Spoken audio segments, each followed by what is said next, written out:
Arahato Samma Sambuddhassa.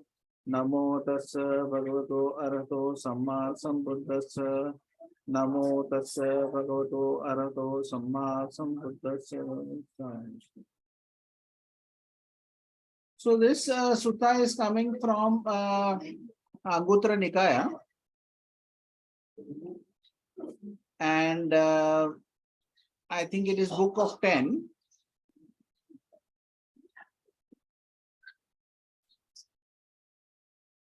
The sutta number is 95. Uttiya. Uttiya is a wanderer from the another sect who comes to meet the Buddha. Then the wanderer Uttiya approached the Blessed One and exchanged greetings with him.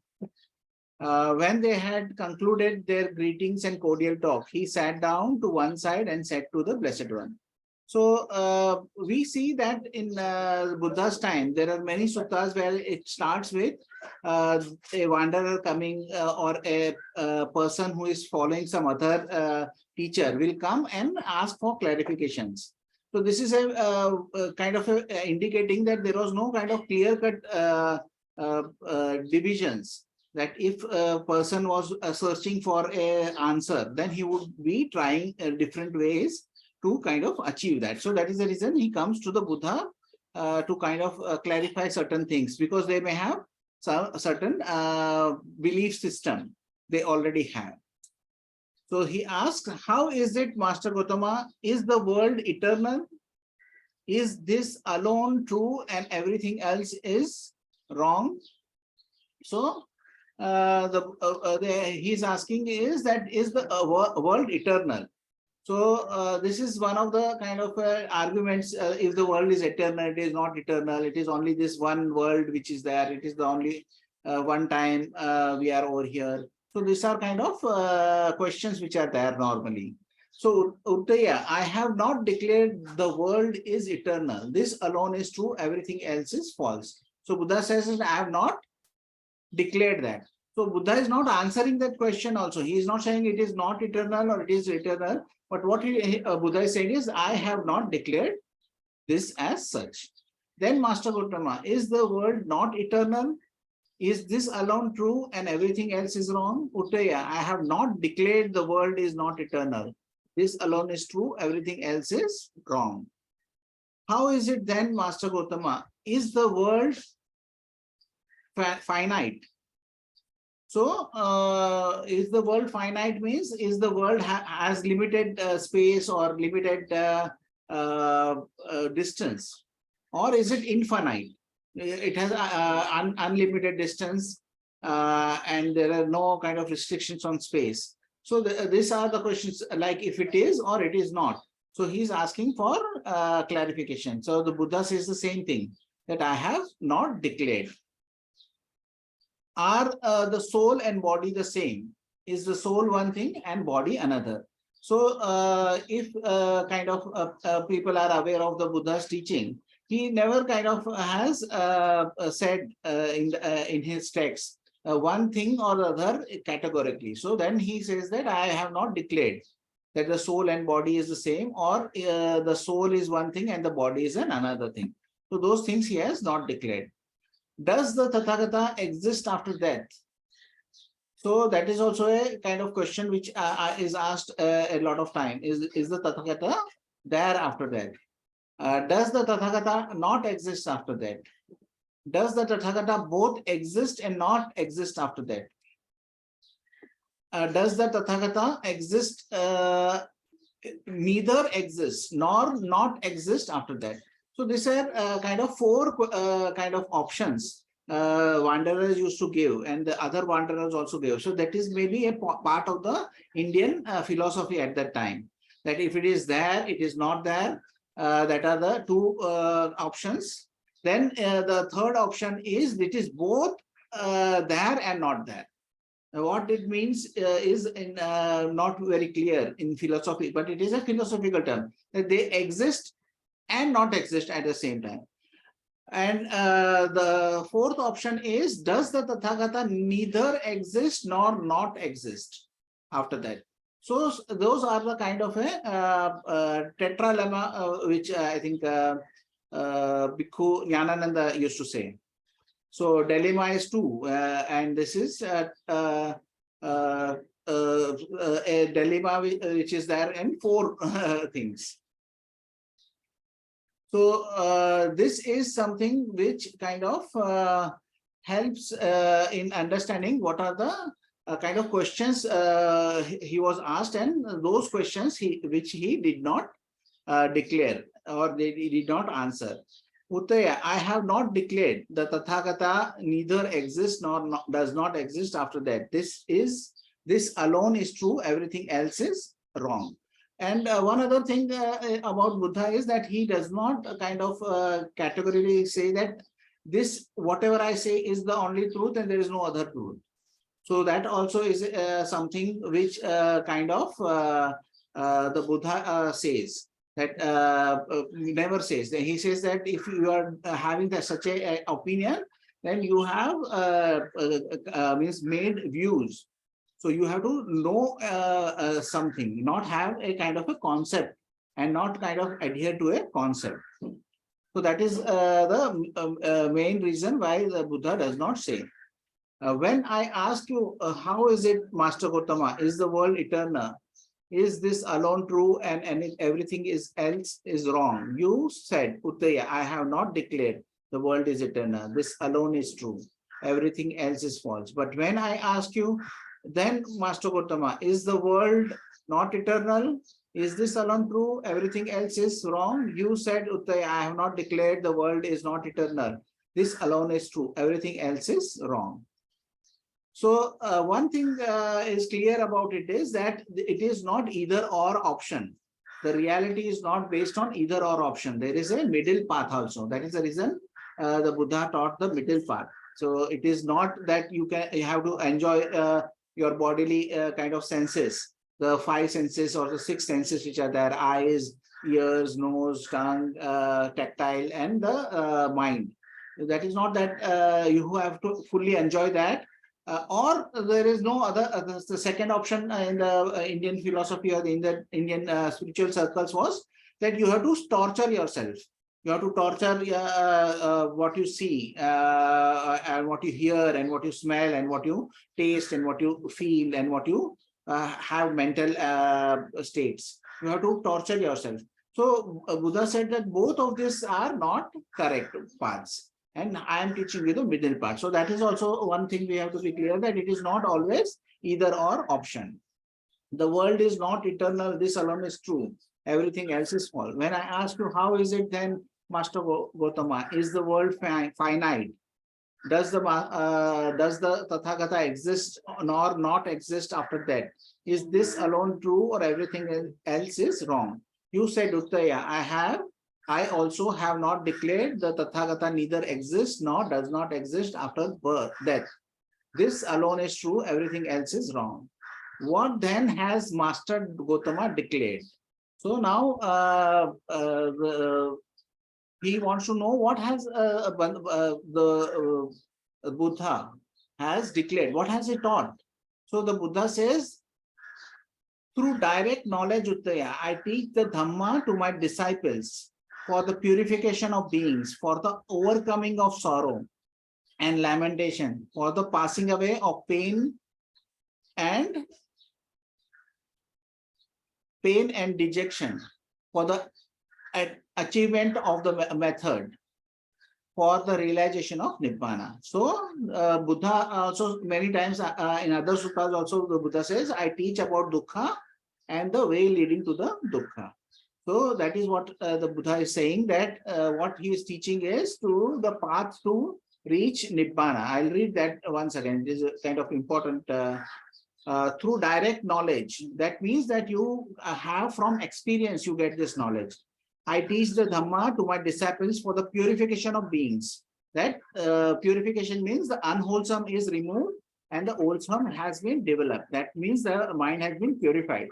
For the overcoming of sorrow, lamentation, for the passing away of pain. So what is sorrow, lamentation, pain? All these are dukkha. And dejection, that is also dukkha. For the achievement of the method. for the realization of Nibbana.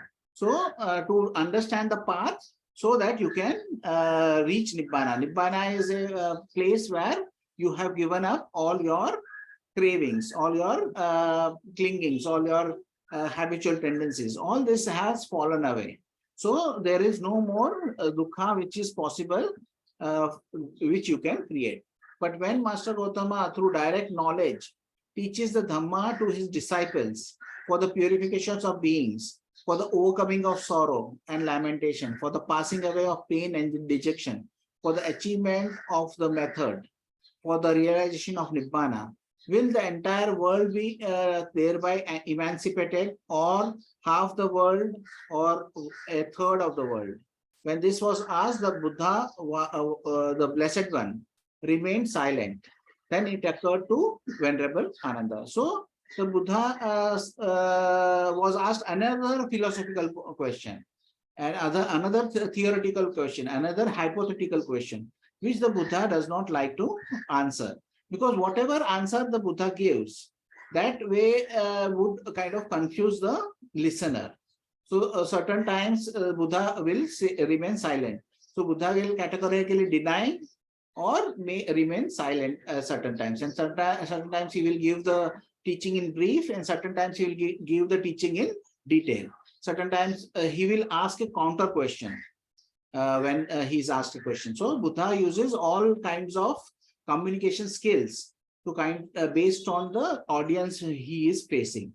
So now Ananda kind of realizes that something can go, the wanderer can misunderstand. So Uttaya can misunderstand. So he says, he is now thinking the wanderer Uttaya had better not adopt the evil view. When I ask the ascetic Gautama the most elevated question of all, he flatters and does not answer.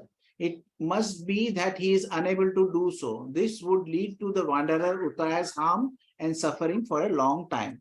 So many times I have heard lay people also say that Buddha has remained silent because he did not know the answer.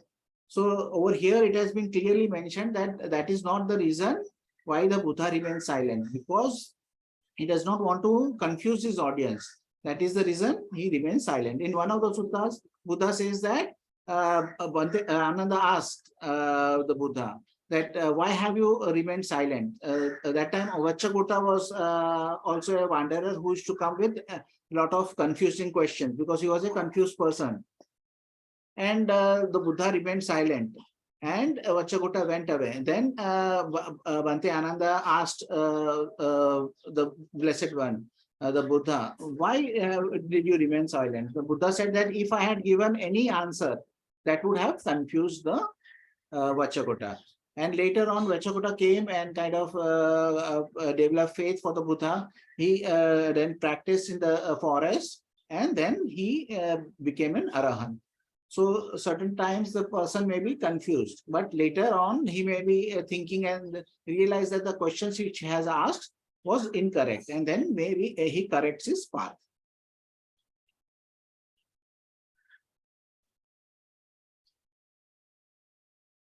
Then the Venerable Ananda said to the Wanderer Uttaya, well then, friend Uttaya, I will give you a simile. Some intelligent people here understand the meaning of what is said by means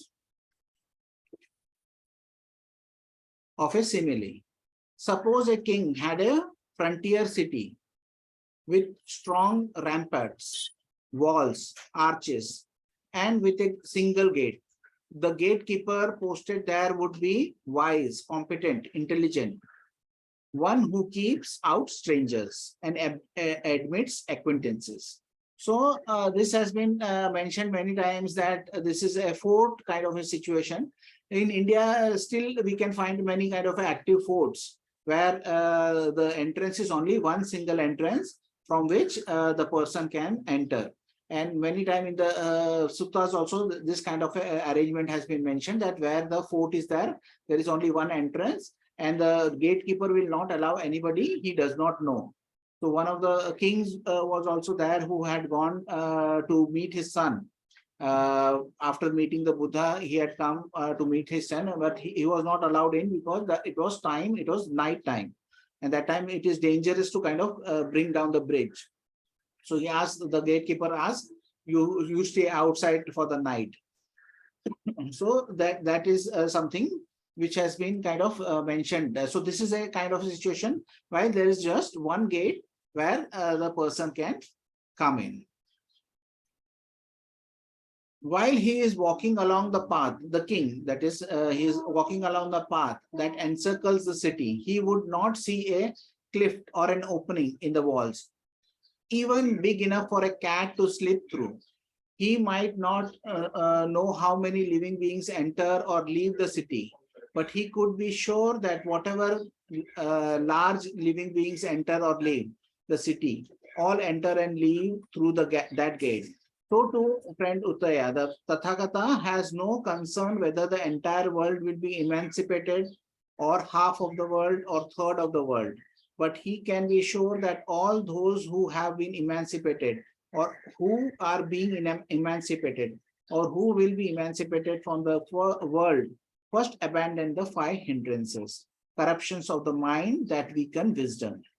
So Ananda is kind of explaining that, see, if the king goes and sees the walls of the city, and then he realizes that there is no way that even a cat can enter the city by breaching the wall, because the wall has been made very well, and there is no animals who can kind of climb the wall or have a hole where they can enter. So he realizes that only anybody who is there, even human beings are there or any other animals are there, when they enter, they will enter through the single gate which is provided. So that is the reason the Buddha is also saying that whoever kind of gets awakened, how many people will get awakened, he may not know, or he may not be interested in knowing, or he may not be interested in informing, because there are, once the Buddha said that, I know the knowledge as much as the forest is there, but what I give you is the leaves in my hand. So I give you as much as the handful of leaves, but I may know as much as the forest. So Buddha may not be wanting to share that knowledge also. So the Ananda is pointing out that whoever will get awakened or who will reach Nibbana will reach Nibbana by first abandoning the 5 hindrances, corruptions of the mind that weaken vision, and then with their minds well established in the 4 establishments of mindfulness. Okay, develop correctly the 7 factors of awakening. It is in this way that they have been awakened, or are being awakened, or will be awakened from the world. Friend Uttaya, you asked the Blessed One from a different angle the same question that you had already asked him. Therefore, the Blessed One did not answer. So what Uttaya was doing was asking if the world is eternal or not again, by saying that if everybody gets awakened, then the world is finite. If nobody means not everybody will get awakened, then the world is infinite. So he would have kind of got an idea which would be incorrect by the Buddha's kind of saying anything, that he would say everybody will get awakened or nobody will get awakened or somebody will get awakened. Any statement the Buddha makes, the statement will be misunderstanding. So that is the reason the Buddha certain times have to stay silent. And that is how the Buddha is also saying that there is only one kind of teaching which he is giving. The teaching is for the from dukkha, you reach the end of dukkha. And the 5 hindrances also is a very important kind of indication, because in one of the suttas in Anguttara Nikaya itself, the Buddha says that for ignorance also there is a reason, and the reason for ignorance is the 5 hindrances. Because of the 5 hindrances, the ignorance comes to be. So that is the reason taking this ignorance or the 5 hindrances as the first step is also an important thing. So what is the cause of the ignorance? So for the 5 hindrances, for the cause of the 5 hindrances is the 3 misconducts: body, speech, and mind. If the person is doing misconduct, that's the reason Bhante also says that if you are doing a certain karmic results are there may come as hindrances in your meditation. Say in the past lifetimes, or in this lifetime, in the past, you may have done certain things which are breaking of precepts. When those breaking of precepts are there, that is with the body, speech, and mind, then what would happen is those things can come up as 5 hindrances. Okay, so what are the reasons for the 3 misconduct? Is not having control on our senses. That is the eye, ear, nose, tongue, body, and mind. So not having control on the senses can lead to having misconduct. What is the reason for not having control on the our senses? Not having control on the senses, the reason is that we have not having mindfulness and the clear comprehension, sati sappajanya. So you don't have the clear comprehension or mindfulness, and then you're not able to control your senses. Why is that coming up? Because you don't know where to pay attention. So why is that coming up? Because you do not have faith in the system. Why there is no faith? Because you have not heard the good dhamma. And why you have not heard good dhamma? Because you have not been associated with good people. Like we can say that if somebody is coming to this group, they are associating with the good people. And then we hear the dhamma. So we are teaching you the word of the Buddha. So you are hearing the dhamma, that would kind of create faith. By creating faith, you know where to put your attention. That will enhance your mindfulness and comprehension. Then that would kind of allow you to kind of control your senses. Because you are controlling your senses, you will not have the misconduct by the body, speech, and mind. When there is no misconduct, the 5 hindrances are also not there. That time you can work to eliminate the ignorance. And then the path to the complete destructions of craving can be activated. So in this way, the Buddha is saying that what are the irrelevant questions are there. So those irrelevant questions should not be kind of paid attention to. So what is essential, we take it as essential. And what is unessential, we take it as unessential. So that is what the Buddha Pada words we are reading in our retreats also. That what is essential, we take it as essential. And what is unessential, we take it as unessential. So in that way, we kind of pay attention to what is essential, not the unessential questions about philosophy and about certain curiosity which we have about many other kind of aspects which is there. So in that sense, we have to be careful about where we put our attention and what questions are relevant and what questions are not relevant. One of the questions which was asked by, I think, Dhammadina to Dhammadeva by Vaishakha was that what is the counterpart of Nibbana?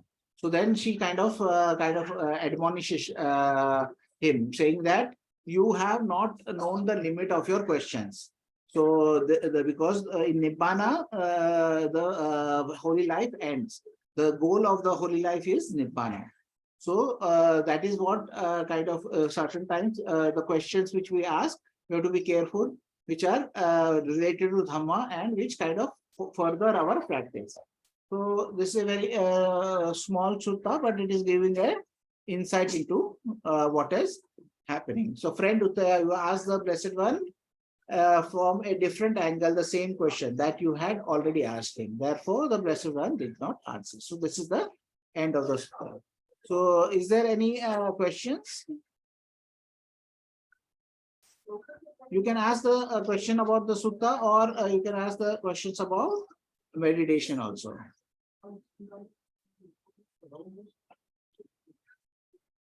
Any questions for anybody's asking? Yes. Could you share with us again the 7 factors of enlightenment and the application with the practice, with the meditation practice? Okay, so see, 7 factors of enlightenment starts with mindfulness. See, mindfulness is there. Then there is the investigation. Then energy is there. Then joy is there. Then tranquility is there.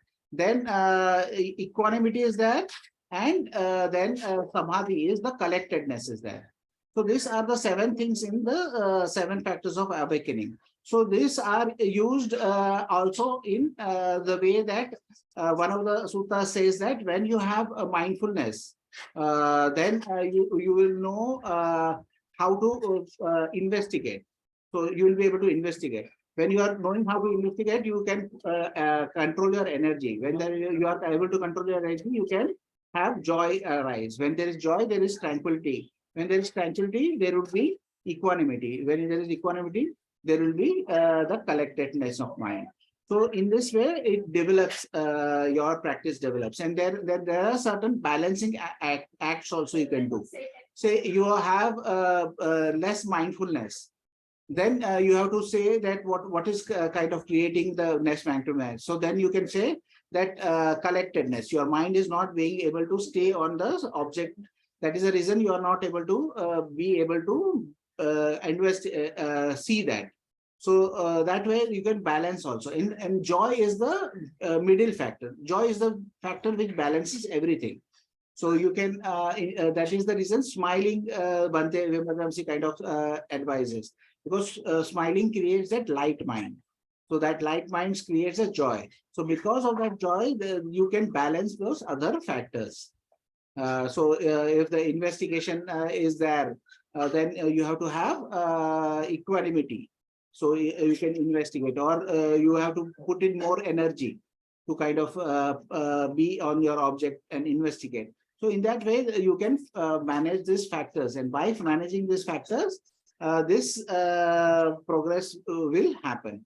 And certain times we say that when you are in quiet mind, that is the time you are kind of balancing these factors by kind of balancing your energy, because that energy is, if your mind is kind of dull, then you take interest in the object of meditation. If your mind becomes a little bit wobbling or restless, then what you do is you bring up tranquility. You bring up tranquility and try and calm the mind down. So you use those factors to kind of stay straight on the path, and keep on observing what is arising, and how as soon as it arises, you let it go, and ask yourself what happened before that. So then you know what is happening before that. If your mind is getting restless, what happened before mind got restless? Okay, this happened. Your mind started going this, that places, and then there was certain things which happened, and then you let go over there. Then your mind is not restless. You can stay over there. Many of the students who are kind of senior students can stay in kind of a quiet mind for 1 hour, 2 hours without having any thoughts come up, because they have been able to see what is arising. And when they know what is arising, what happens before that, then they let go. And then there is no thoughts which are coming up, because they are able to recognize at the time of the craving. There is a little bit of tension or tightness comes up, and then the thought comes. Then you let go at the craving, then there is no clinging is there. If you are able to see the feeling at the time of feeling, then at that time you kind of let go, and then there is no tension and tightness also coming in. There is no craving coming in. At that time you are able to let go. So certain times you have to balance this factor. So, but if you are starting out, then you don't have to worry that you have to develop all these things separately. So the Buddha is saying for the Eightfold Path also, that if you have right view, what would happen is you have right thoughts or right intentions. Then you will have, if you have right thoughts and intentions, you will have right speech. If you have right speech, you will have right actions. If you have right actions, you will have right livelihood. If you have right livelihood, you will have the right practice or harmonious practice, Bhante says. Or then you will have a harmonious observation. Because you are practicing correctly, you will have harmonious observation. If the harmonious observation is there, then there is harmonious collectedness. So all these things are developed. Because one has been developed, the other gets developed. The Buddha says that you don't even have to have a volition. that if I have right intention, let the right thoughts arise. But when you are thinking from the right perspective, from the right perspective, which is the noble truths, then you will have the correct kind of thoughts will come up. When you are having thoughts, then what would happen? Your speech will also be good, because you have to have the thoughts, the thinking and examining thought, then only you can break out in speech. So speech has thoughts which are there as the basis of it. Now, if you have a good speech, then your actions will also be good. Then if your actions are good, then it will be also the lifestyle which is there, which you are having. That will be good. Then you can practice, which is, if you are having a balanced lifestyle, then your practice is good. Then if your practice is good, then you are able to observe what is happening. If you are able to observe what is happening, then you can stay on the object of meditation. So in that way, it develops. So 7 factors of awakening, and then the 37 factors are kind of mentioned. But those things can be intimidating. Okay, so not everybody can kind of comprehend everything in a one single chunk. But if you think that if you develop the one thing, then the next thing will be automatically developed. So in this meditation, what we see is that when somebody is able to put attention on themselves and give them self the metta, then it is easy to give to the spiritual friend. When they are giving to the spiritual friend and they develop the metta sufficiently, then they are able to give to other people also. Then when they are giving to other people, we say you give it to direction. They are able to give it to direction also. When then at that point of time they are not radiating anything, they are able to observe also, because they have done the first step correctly. Then the second and third and fourth and fifth step also comes up in that manner. So it will develop. So there is one more question. I'll just read that. I have a question about appropriate practice when you are unwell. I am recovering from COVID and am retired. My collectedness comes and goes. How would you recommend practicing? So see, when somebody is unwell, they have to be aware that they are unwell and adjust the practice in that same manner. See, normally what would happen is we would not advise a person who is coming in a retreat to lay down and do the meditation. So what we say is, if you lay down, you can go to sleep. But when a person is unwell, he is already on the bed. So it does not matter that he's sitting or lying down. So one thing is that you can start doing your meditation while lying down. And you can start with sending metta to yourself. When you have a feeling of metta, which is kind of sufficient, then you can start in directions. When you are doing in directions and you are able to progress, then don't worry about being on the object of meditation too much. Just if your mind is getting kind of pulled away, recognize it, release, relax, resmile, and return back. Don't fight with the situation. The body being unwell is the truth, and when you fight with the truth, then you create the dukkha. So one has to understand the limitations of that body at that point of time and work with that. So you will not be able to do as well at home as you have done in the retreat, and you will not be able to do as well at home also when you are unwell. So you have to have the expectations which are there in line with what is the situation. So whatever kind of dukkha comes is in the background of expectations. So if I had to kind of order something, okay, and it does not arrive on that time, so then I have a kind of dukkha I create for myself, because I know that I was expecting this to come on this day.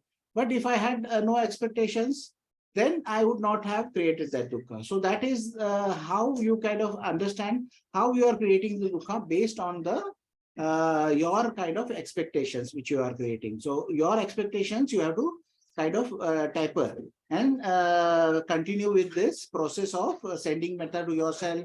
If you're feeling good, then send metta to all directions. And if you are going to quiet mind or something like that, then you will definitely feel really well.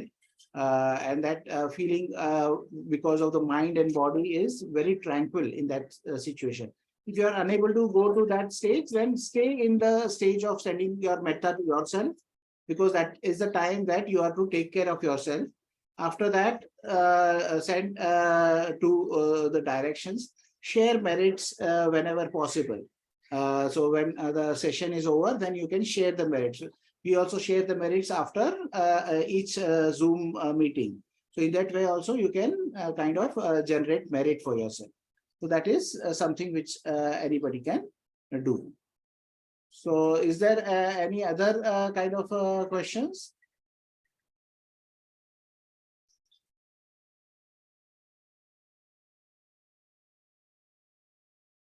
What is the best way to deal with tension during job or work? During job and work, see, the mind is kind of very busy. So what you can do is, Bante kind of recommends, and then there are certain students who have done this, are doing the object of meditation will be whatever is your person who is there on the which you are dealing with. So if you're dealing with your client, then you are, when you are dealing with the client, with a smile, you send their metta and kind of talk to them. If you're dealing with your colleagues, then you can keep them as an object of meditation and send them metta and can have the interaction. When you are kind of sitting on a computer, then you can send the metta to your computer, and by smiling, you can do the job. One example Sister Kema kind of gave was, there was a person who was responsible for the whatever social security or programs which was done by California. And then because there was some financial cuts, she had to go and tell those people that the checks you are getting every month, you will not be getting. So that would was a very kind of stressful thing for her. Then when she had a lot of stress in the job, and she would come back to the job, and she was crying before her boss, and the boss was also very supportive, and then she allowed her to go to the meditation retreat. After the meditation retreat with Sister Kema, she came back, and then she started doing this. She started sending metta to herself, and then she should send metta to the person she is going to meet. So when she had to go to meet one person, she was a single mother with some couple of kids, and she had to say that this program has been discontinued. Normally, what would happen is they would have kind of confronted her, or kind of pleaded with her, or kind of been emotional, and that would kind of, she would have carried that burden with her, all this burden with to the office. But this time, what she did was she started with metta. And she started sending them the person metta before she kind of met the person. So when she went and met the person, she was calm herself, and she was able to explain in a kind of very rational way what has happened. This has been there's a government program was there. Now they don't have the money. Now you will not get the monthly check.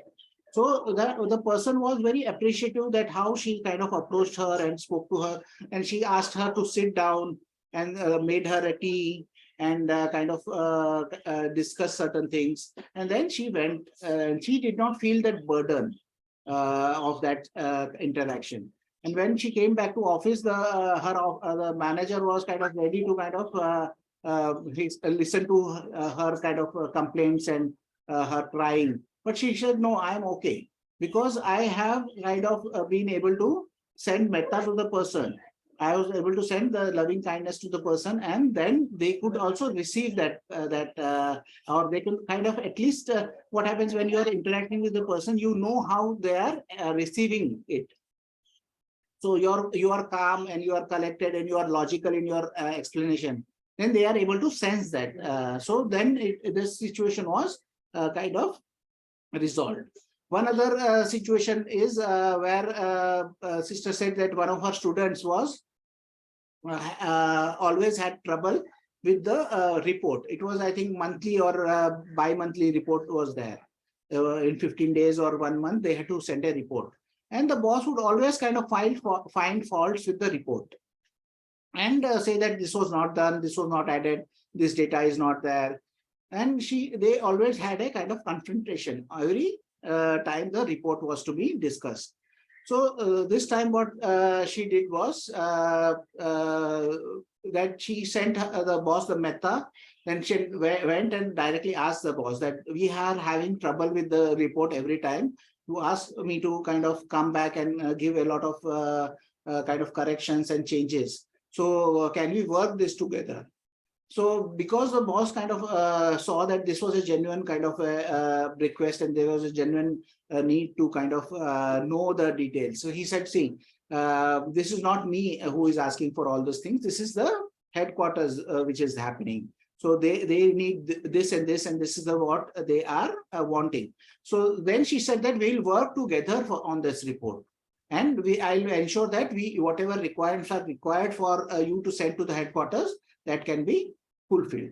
So when this kind of had a mutual conversation was there, which was kind of in a kind of spirit of cooperation, this interaction was there, then it was kind of resolved, that it shows resolved. So in work also you can use this kind of meditation by sending the metta to anybody who is speaking. One of the things Bhante used to say was, there was one philosopher or who kind of said that, who is the most important person in your life? So some said my mother is the most important person. Some said my wife is the most important person. Some said my brother is the most important person. Then he said that the most important person in your life is the person who is before you. So the person who is before you is the most important person, because you are having the interaction in this present moment. So that is where you can kind of influence this life of yours. And that is the reason the person you are interacting is the most important person. So in the Majjhima Nikaya 21, the simile of the song, Buddha says the same thing, that the other person may speak to you with ill will or with metta. They may speak you harshly, or they may speak kindly. They may speak with the truth, or they may speak false. They may kind of be hurtful or not. So, but you have to send them metta. And after sending them metta, send to all directions. So that is the advice which has been given by the Buddha for any kind of interaction which you are having. You have to send metta. So this is the way you can take this meditation in your work. Because the meditation, the main aspect of the meditation is that you put your attention where it is wholesome.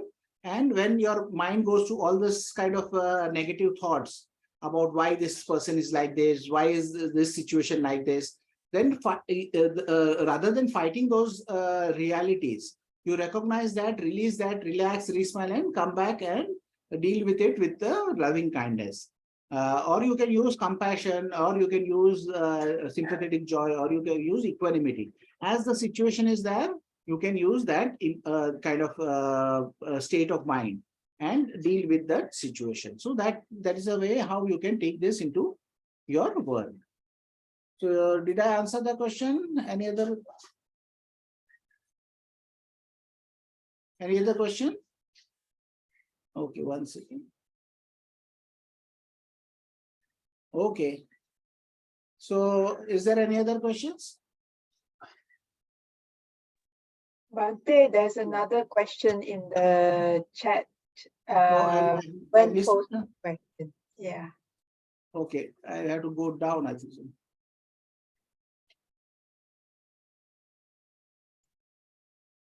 Can you read this question? Yeah, so when asked the question, it's a bit difficult to generate the feeling of loving kindness for me. What would you suggest? What would you suggest I do? See, every person has certain unique things by which it can generate happiness. One of my students was saying that when he imagines a tree, he gets a warm, loving feeling. And he had two children, but he kind of thought about a tree. And when in meditation, he kind of had an experience also that he's a big kind of tree, and there was light kind of coming out of the tree. So he had that experience after that also. So there is certain things which are unique to a person. There was one person who took a dolphin, kind of they imagined a dolphin and then generated this feeling of loving kindness. So you have to kind of find out what is the things which kind of you are kind of that makes you feel happy.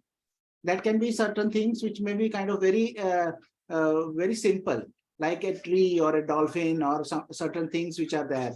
So you have to kind of know for yourself by examining what are the things which can kind of generate the feeling of happiness in your heart. So it has to be wholesome thing, which is something which when you pay attention to does not create any unwholesome thoughts in your mind. So you have to try that. And if there is a kind of a prolonged period where you are unable to kind of generate the feeling of loving kindness, then we kind of suggest you to do forgiveness meditation. Forgiveness meditation details are given on dhammasukha.org. There is a book also. There are videos by Bhante Vimaramsi. When you are searching on YouTube, search Bhante Vimaramsi Forgiveness 2.0.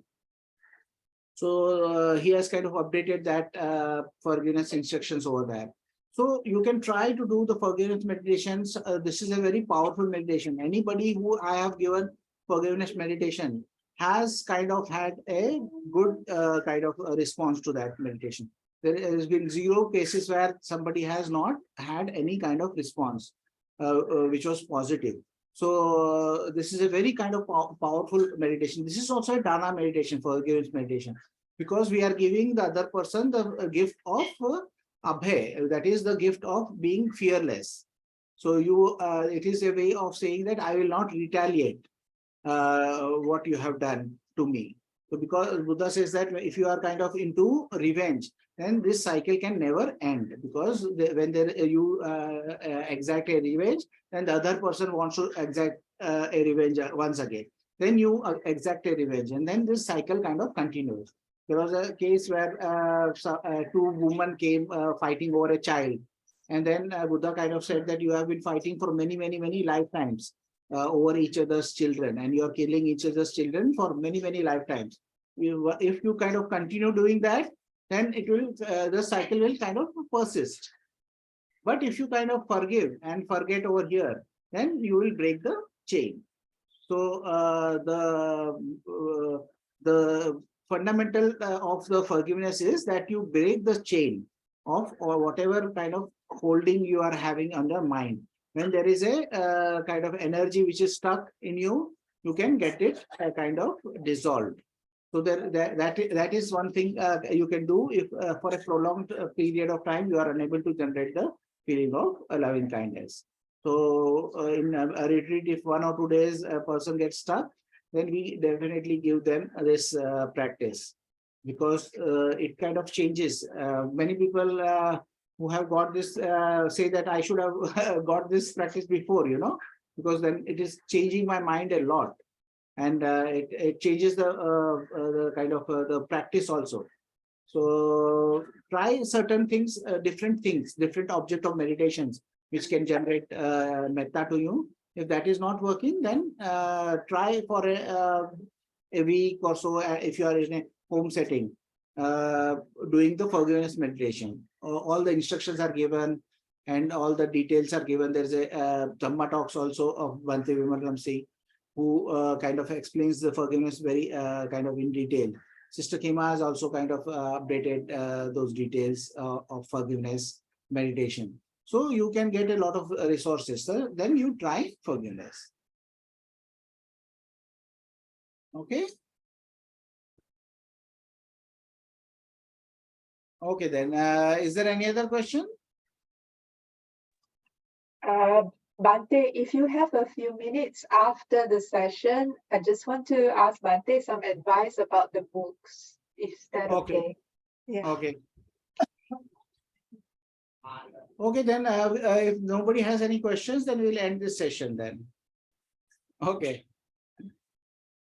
May suffering ones be suffering free, and the fear struck fearless be. May the grieving shed all grief, and may all beings find relief. May all beings share this merit that we have thus acquired for the acquisition of all kinds of happiness. May beings inhabiting space and earth, devas and nagas of mighty power, share this merit of ours. May they long protect the Buddha's dispensations. Thank you, everybody, for coming.